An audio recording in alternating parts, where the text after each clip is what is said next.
Aloha, everybody. Pastor Mark here in beautiful Pasadena, California, with a beautiful view of the Rose Bowl behind me.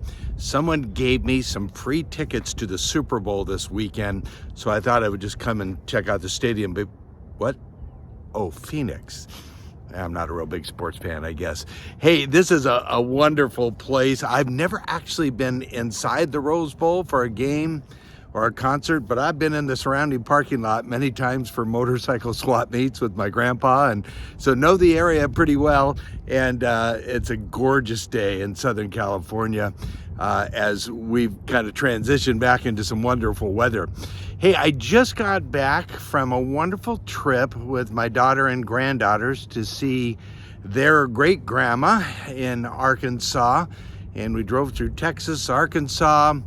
Let's see, we were in Tennessee and in Mississippi, all in about a 3 or 4 day trip. And Grandma's doing great. It was so wonderful to see her recovering and doing well. And coming back to this kind of weather is amazing. I missed the ice storm. We missed the ice storm and the snowstorm back there by 2 days. So we were in good shape for that. But as I was back there, we had the opportunity to visit the Civil Rights Museum in Memphis. And as many of you know, that's at the Lorraine Hotel, where the tragic events of 1968 took place with the assassination of Martin Luther King Jr.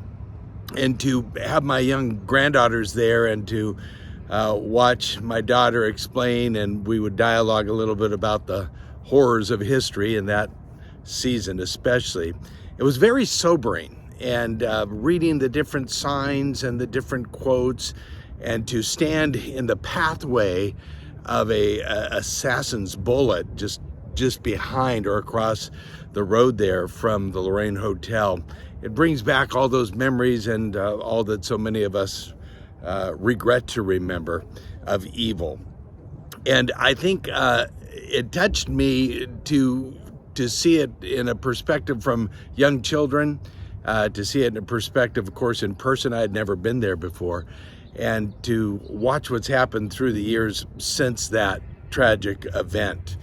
And it was the very next morning I received a daily devotion from Ricky Jenkins from Southwest Church out in Palm Desert. I've shared some of his devotions with you before, but it was the very next morning when I woke up and he had a little verse to study on Micah chapter 6, verse 8, a verse that we've studied before as well. I want to read it for you again, just so you'll be familiar with it.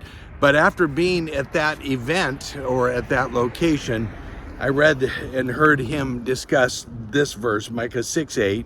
He has shown you, O man, what is good, and what does the Lord require of you? And it continues in the second part of the verse, 3 things: but to do justly, to love mercy, and to walk humbly with your God. To do justly, and to love mercy, and to walk humbly with your God. Those are the 3 remembrances out of Micah 6. And as Ricky was speaking about the passage in his devotion, he shared a story that I'd never heard before. He said one day, mercy and justice were taking a walk, and they were walking along a riverbed, and suddenly as they got down a little further, they heard the splashing, and they looked up on the hill, and some evil bully monster kind of a guy was picking up people and throwing them over the hill into the river, one after another.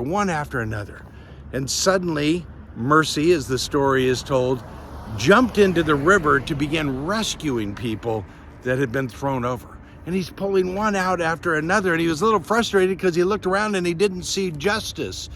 And he looked to his right, and that's when he saw justice climbing the hill to take out the bully. And I think to myself, what a great way to illustrate that great verse in Micah. To love mercy, to live justly, is for the believer something that we need to balance constantly. We need to extend mercy. We need to celebrate mercy. I love mercy when God gives it to me, which is available every day. But there are times that we need to take the hill and to do justly. And certainly the life of Martin Luther King reflects that in his many attempts through those years. But the other part of that is to walk humbly with our God. This stadium behind me boasts of many athletes. As a matter of fact, there's some statues here in the surrounding area that celebrate the lives of great accomplishment. One of the struggles I have with sports, and especially professional sports, is the attitude that often develops.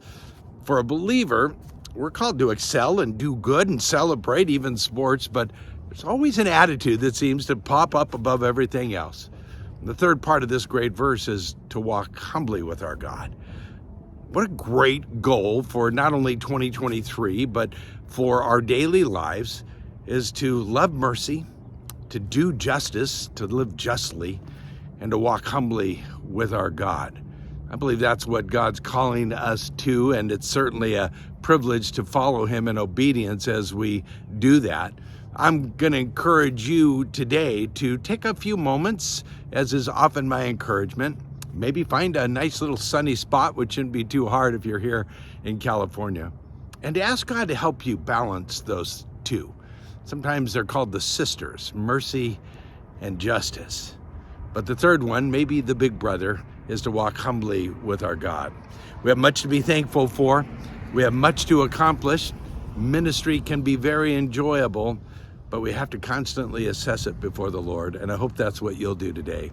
Hey, I'm looking forward to seeing you Sunday. Those of you who can be with us at the Coach House, I know there's a big game going on afterwards, so good luck on whoever you're rooting for there, but we'll be back in the Gospel of John and look forward to our study together. Aloha from beautiful Pasadena, California, and the wonderful Rose Bowl.